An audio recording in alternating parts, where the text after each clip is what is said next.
มาเนี่ยมาแล้วมาแล้วมาแล้วมาเนี่ยมันไม่เหรอมาอ่าอ่าไม่อยากให้เห็นเนาะ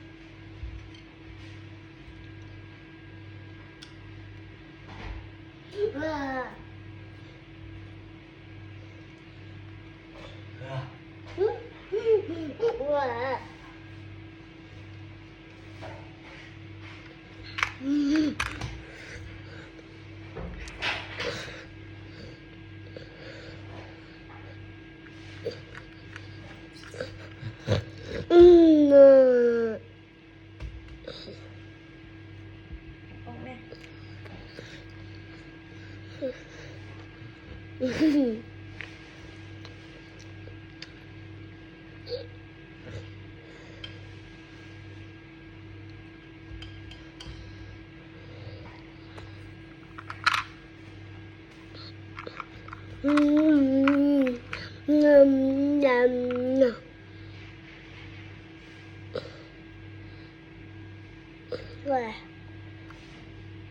เข้าติดแก้ม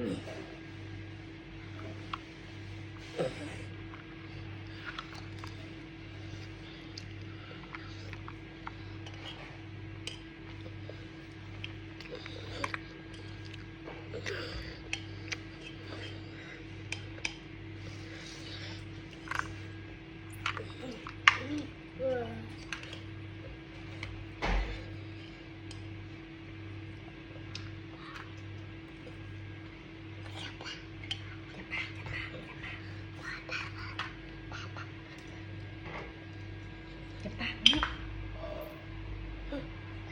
เรามาอย่าปาก